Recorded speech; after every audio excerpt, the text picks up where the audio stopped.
देखो बेटा, अब हम नेक्स्ट जो बात करेंगे, अभी तक हमने यंग मॉडुलस किया, ठीक है ना। अब जो मैं बात कर रहा हूँ वो है आपकी स्ट्रेस स्ट्रेन कर्व, ठीक है जी। इम्पोर्टेंट है ये बहुत एग्जाम पॉइंट ऑफ व्यू से भी, ठीक है ना। स्ट्रेस स्ट्रेन कर्व, ठीक है।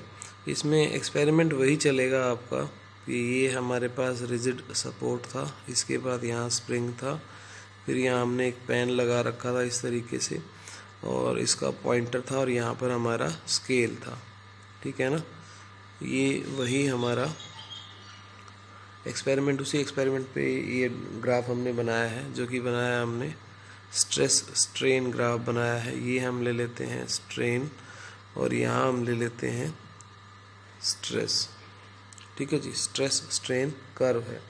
तो बेटा इनिशियली क्या होगा कि हम वेट लगाएंगे, फिर ये डिफॉर्मेशन आएगा, ठीक है ना। और ज़्यादा लगाएंगे और ज़्यादा डिफॉर्मेशन आएगा, और ज़्यादा लगाएंगे और ज़्यादा डिफॉर्मेशन आएगा। इंटरनली ये मान के चल रहे हैं कि डिफॉर्मिंग फोर्स रिस्टोरिंग फोर्स के बराबर है, ठीक है ना।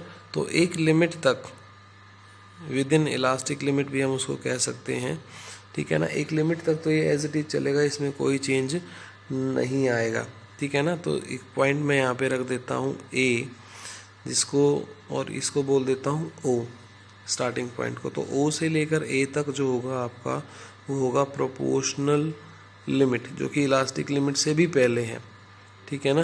प्रोपोर्शनल लिमिट, इसका मतलब क्या है, ज़्यादा डिफॉर्मिंग फोर्स लगाया तो ज़्यादा डिफॉर्मेशन आ गई, पर वो अपने आप को रीगेन कर रही है डिफॉर्मिंग फोर्स हटाने के बाद, ठीक है ना। उसके बाद थोड़ा सा अगर हम और बढ़ाते हैं इसको, तो ये ग्राफ थोड़ा कर्व शेप में हो जाएगा हल्का सा, और ये पॉइंट आएगा आपका बी, ठीक है ना। और ये बी पॉइंट जो है ये कहाँ तक आएगा, इस बी पॉइंट को बोला है हमने yield point. Yield point, B को क्या बोला है हमने, यील्ड पॉइंट बोला, यानी अब ये हद हो गई है बस, ठीक है ना। हद होने का मतलब क्या है कि इसके बाद अगर हम और डिफॉर्मिंग फोर्स लगाएंगे तो इसमें डिफॉर्मेशन आएगा, पर बी पॉइंट तक कोई डिफॉर्मेशन नहीं आएगा। यानी बी पॉइंट से भी अगर मैं ग्राफ को रिट्रेस करूं, पीछे की तरफ लाऊं, तो वापस कहाँ पर पहुंच जाएगा, ये ओ पॉइंट पर पहुंच जाएगा, ये इस तरीके से, ठीक है ना। लॉजिकली ये पॉसिबल नहीं है, बट आप मतलब कहने का मतलब ये है, वापस पहुंचने का मतलब ये है कि बी पॉइंट से डिफॉर्मिंग फोर्स हटाने के बाद वो बॉडी अपनी शेप को रीगेन कर लेगी। इसका फिजिकल मीनिंग यहाँ पर ये है। इसको हम बोलते हैं ओ से लेकर बी तक जो है वो कैसा रीजन है, वो इलास्टिक रीजन है, इलास्टिक रीजन है, क्योंकि यहाँ पर बॉडी अपनी शेप को रीगेन कर रही है, ठीक है ना। यील्ड पॉइंट है ये आपका, ठीक है। उसके बाद क्या होगा, अगर फिर हमने थोड़ा सा और डिफॉर्मिंग फोर्स इसमें लगा दिया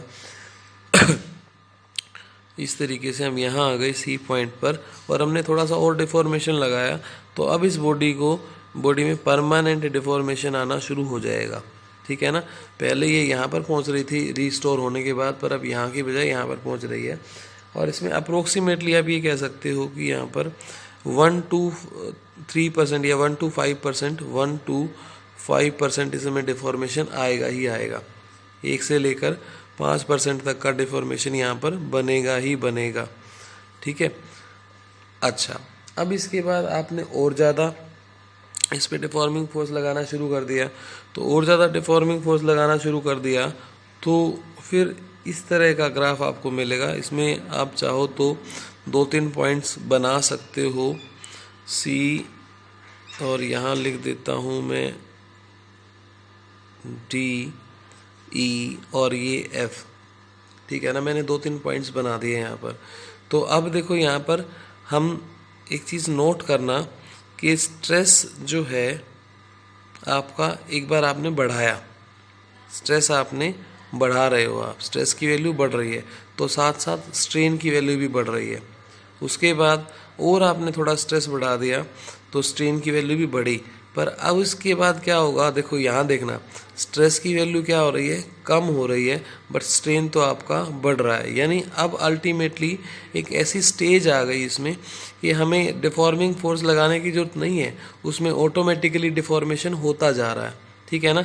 और इस ई पॉइंट्स के ऊपर जो है ना, ये नेक्स बनने शुरू हो जाते हैं, यानी कि वो रस्सी जो है वो धीरे धीरे आपकी टूटनी शुरू हो जाती है, ठीक है ना, कमज़ोर होनी या उस देखो नॉर्मली अगर आपने कोई रस्सी देखी हो तो उसमें इस तरह के क्रॉस होते हैं आपस में, ठीक है ना, जो आपस में एक दूसरे से जुड़े हुए होते हैं, ठीक है। पर वो नेक्स्ट बनने शुरू होने का मतलब क्या है कि कटनी शुरू हो जाएगी आपस में, ठीक है ना, इस तरह से ये पोर्शन कटना शुरू हो जाएगा, उसकी स्ट्रेंथ वीक होनी शुरू हो जाएगी और अल्टीमेटली वो यहाँ पर आके टूट जाएगा। ये जो आपका पॉइंट है इसको बोलते हैं फ्रैक्चर पॉइंट, ठीक है ना। जो एफ पॉइंट है ये कौन सा है आपका, फ्रैक्चर पॉइंट है, जहाँ पर वो आके रस्सी टूट गई। इसमें हमने क्या देखा, शुरू में हमें स्ट्रेस बढ़ाना पड़ रहा था और प्रोपोर्शनली में स्ट्रेन बढ़ रहा था, ठीक है ना। पहले ऐसा नहीं था, पहले स्ट्रेस बढ़ा रहे थे, स्ट्रेन बढ़ रहा था, पर वो रीगेन कर रहा था। पर यहाँ तो इसमें आगे परमानेंट डिफॉर्मेशन शुरू होने, परमानेंट डिफॉर्मेशन होने लग गई। अब इसमें क्या होने लग गई, परमानेंट डिफॉर्मेशन होने लग गई। या आप ये कह सकते हैं कि ये सी से ऑनवर्ड्स, सी ऑनवर्ड्स जो है, सी ऑनवर्ड्स जितने भी पॉइंट्स हैं ये कौन से रीजन में आते हैं, ये प्लास्टिक रीजन में आते हैं, प्लास्टिक रीजन में आते हैं। यानी यहाँ पर परमानेंट डिफॉर्मेशन होगा सी ऑनवर्ड्स, ठीक है ना। जैसे जैसे डिफॉर्मिंग फोर्स बढ़ाएंगे डिफॉर्मेशन बढ़ता जाएगा। पर ई पॉइंट पर आने के बाद यहाँ पर अब इतना इसमें इतना प्लास्टिक रीजन में चला गया कि और अगर आप डिफॉर्मिंग फोर्स कम भी करते हो तो भी उसमें डिफॉर्मेशन आता ही रहेगा। यानी वो बॉडी परमानेंटली अब अपने आप को डिस्टोर करती रहेगी और एक पॉइंट पर आकर उसमें नेक्स्ट बनने शुरू होंगे यहीं पर ही, और वो नेक्स्ट की वजह से वो बॉडी की स्ट्रेंथ भी वीक होगी वायर की और वो एफ पॉइंट पर आकर टूट जाएगी, फ्रैक्चर हो जाएगी, ब्रेक हो जाएगी, ठीक है ना। तो ये आपकी स्ट्रेस स्ट्रेन कर्व में मैं फिर बता रहा हूँ, प्रोपोर्शनल लिमिट, यील्ड स्ट्रेंथ, ठीक है ना। यहाँ पर डिफॉर्मेशन स्टार्ट हुआ, फिर ये सारा प्लास्टिक रीजन है, यहाँ पे नेक्स्ट बनने स्टार्ट हुआ और यहाँ पर ये आके फ्रैक्चर हो गई, ठीक है। तो ये आपकी स्ट्रेस स्ट्रेन कर्व है। यंग मॉडुलस हमने कर लिया था। अब जो हमें नेक्स्ट करना है वो है हमारा बल्क मॉडुलस। एक मिनट रुको, मैं ज़रा इसको अरेंज कर लेता हूँ, ठीक है ना। नेक्स्ट जो है हमारा वो है बेटा बल्क मॉडुलस ऑफ इलास्टिसिटी। हाँ जी, ठीक है, बल्क मॉडुलस ऑफ इलास्टिसिटी, ठीक है जी। बल्क मॉडुलस ऑफ इलास्टिसिटी में क्या रहेगा आपका कि ये आपके पास कोई शेप है, आपने हाइड्रोस्टैटिक स्ट्रेस पढ़ा था, कुछ वैसा ही यहाँ पर है, ठीक है ना। इसको आप एक और नाम भी दे सकते थे। देखो इस तरह से इसकी शेप जो है वो डिफॉर्म हो गई। पहले वॉल्यूम इसकी वी थी, अब कितनी, चलो मैं अलग अलग से लिख देता हूँ। ये पहले वाली वॉल्यूम थी वी और अब कितनी हो गई है, वी माइनस डेल्टा वी, ठीक है ना। इसको आप हाइड्रोस्टैटिक स्ट्रेस बोलना चाहो तो वो भी ठीक रहेगा, या अब इसको आप नॉर्मल स्ट्रेस भी बोल सकते हो क्योंकि ये बॉडी पर नॉर्मली लग रहा है। Normal stress by volumetric strain, normal stress by volumetric strain, ये जो रेशो रहेगा ये आपका बल्क मॉडुलस रहेगा। के से भी कापा, के यहाँ पर स्मॉल होता है इस तरह से, या बी बल्क मॉडुलस से भी इसको आप रिप्रेजेंट कर सकते हो। तो फॉर्मूला क्या बनेगा, फिर से वही F by A divide by delta V by V, तो ये बन जाएगा F by A into V by delta V, ठीक है ना। ये इसका जो है फॉर्मूला बन गया, ठीक है ना, इस तरीके से। अच्छा, इसके बाद नेक्स्ट जो रहेगा आपका, इसको आप चाहो तो एफ बाई ए को प्रेशर लिख सकते हो, मेंशन कर देना कि ये नॉर्मल प्रेशर है, ठीक है ना। ई को मेंशन कर देना कि ये क्या है आपका नॉर्मल प्रेशर है, जो नॉर्मली लग रहा है उस बॉडी के ऊपर, ठीक है ना। डायमेंशन की बात की जाए तो फिर से वही डायमेंशन बनेगी M L minus 1 T minus 2। Unit की बात की जाए तो न्यूटन पर मीटर स्क्वायर। सीजीएस यूनिट की बात की जाए तो डाइन पर सेंटीमीटर स्क्वायर। ये क्या बनेगी, इसकी यूनिट बनेगी, ठीक है ना। अब इसका उल्टा होता है मॉडुलस ऑफ इलास्टिसिटी का, sorry bulk modulus of elasticity का एक अपोजिट होता है जिसको हम कंप्रेसिबिलिटी बोलते हैं, ठीक है ना। कंप्रेसिबिलिटी, ठीक है ना। कंप्रेसिबिलिटी क्या होगा, जो कि इसमें बॉडी की टेंडेंसी होगी कि वो अपने आप को कंप्रेस करना चाहेगी, ठीक है ना। बल्क मॉडुलस में तो क्या था कि वो कितना रीगेन कर पा रही है, यहाँ पर क्या होगा कंप्रेसिबिलिटी होगी। तो दोनों अपोजिट मीनिंग बन रहे हैं। अपोजिट मीनिंग बनने का मतलब क्या है कि कंप्रेसिबिलिटी जो होगी उसको हम कह सकते हैं वो इन्वर्सली प्रोपोर्शनल होगी किसकी, बल्क मॉडुलस ऑफ इलास्टिसिटी की, 1/b या यहाँ पर 1/k। ठीक है ना, ये इसका रेसिप्रोकल होती है। रेसिप्रोकल का मतलब क्या है, इसकी वैल्यू क्या हो जाएगी यहाँ से डेल्टा v/v और ये p आ जाएगा नीचे। ठीक है ना, ये कंप्रेसिबिलिटी का फॉर्मूला बन जाएगा ये वाला। ठीक है, यूनिट की बात की जाए तो यूनिट क्या बनेगी, पर न्यूटन मीटर स्क्वायर। ठीक है, ये इसकी यूनिट भी रेसिप्रोकल हो जाएगी, सीधी सी बात है। ठीक है ना, तो ये क्या रहेगा आपका बल्क कंप्रेसिबिलिटी रहेगा इसका delta v divide by p into v। ठीक है ना, ये हो गया आपका कंप्रेसिबिलिटी। ठीक है ना, इसके बाद आगे बात करें तो एक चीज़ और बच गई आपकी बस इस चैप्टर में, जो कि है आपका मॉडुलस ऑफ रिजिडिटी। ठीक है ना, या शेयर मॉडुलस भी हम उसको बोल देते हैं, जो हमने पहले किया था उसको डिटेल में कर लेते हैं।